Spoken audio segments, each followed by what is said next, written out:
नमस्कार। खबर संग्राम में आपका स्वागत है। आज मैं समग्र उत्थान राष्ट्रीय प्रभारी शिव कुमार मिश्रा और बाबा जी के पास पहुंचा हूं। बाबा जी ने अपना महापौर प्रत्याशी खड़ा किया है।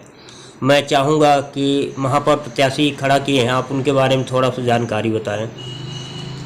जैसा कि आप जानते हैं कि रीवा से सिर्फ मध्य प्रदेश से नगरीय निकाय चुनाव में रीवा एक ऐसा जिला का चयन किया हूँ, रीवा, जिससे समग्र उत्थान पार्टी की प्रदेश कमेटी ने रामचरण शुक्ल चाय वाले को टिकट दिया है। और चाय वाला एक ऐसा व्यक्ति है जो वह किसी चीज़ का मोहताज नहीं है।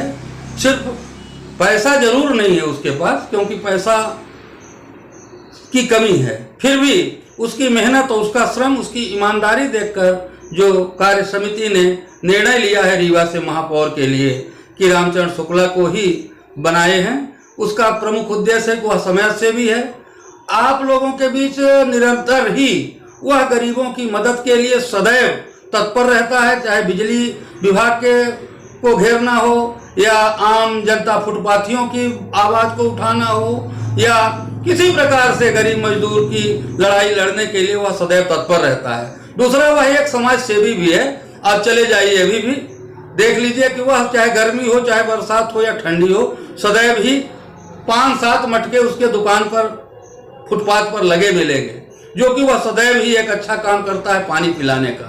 कोई गर्मी में किसी भी प्रकार से कैसे भी लोग आए, कोई मटके में 1 गिलास पी रहा है, कोई जग से भी ले जा रहा है, लेकिन पानी के लिए वह कभी मना भी नहीं कर रहा है। और निश्चित रूप से आप पता कर लीजिए कि जितने भी प्रत्याशी आज सत्ताधारी पार्टी या विपक्ष पार्टी के द्वारा उतारा गया है, उनका रिकॉर्ड आप चेक कर लें तो उनमें भी अंतर पड़ेगा।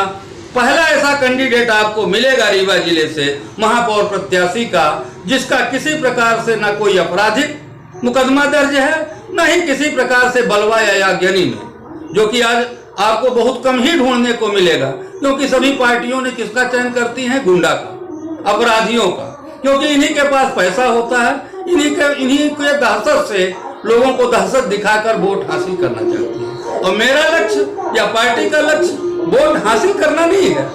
हमारा वास्तविक लक्ष्य है कि जमीन पर लोगों की सेवा करना, वार्ड में क्या जरूरतें हैं उसकी पूर्ति करना। आज आप रीवा जिले में किसी भी वार्ड में चले जाइए और आप देख लीजिए कि क्या दशा है वार्डों का।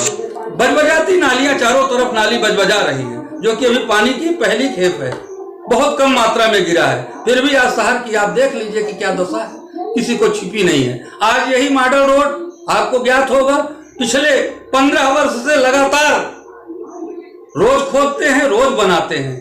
कितना पैसा पे व्यय हुआ, कितना बड़ा भ्रष्टाचार हो रहा है। यदि हमारा पार्टी का प्रत्याशी रामचरण शुक्ला जीत के आता है तो निश्चित ही इस भ्रष्टाचार को उजागर करने का काम करेंगे। अच्छा, आपके उम्मीदवार जो हैं आपकी पार्टी से, उनके पास ना पूंजी है ना आपके पार्टी में पूंजी है, तो प्रचार प्रसार कैसे हो पाए? देखिए, आपको मालूम है कि रीवा जिला की जो जनता है, आम जनता है, वो बहुत ही जागरूक है। उसके पास पैसा मायने नहीं रखता, ना पूंजी मायने रखती है। उसके पास व्यक्तित्व वाले धनी को ही चुनती है। आपको जैसा ज्ञात होगा कि हमारे शास्त्री जी, जो कि बिल्कुल ही शूर थे, लेकिन उनका हौसला देखकर लोगों ने उनको महाराजा साहब से 2 बार हराया। तो यही रीवा की जनता है। आवाज ऐसा लग रहा है कि फिर वही इतिहास दोहराने रीवा फिर से जा रही है।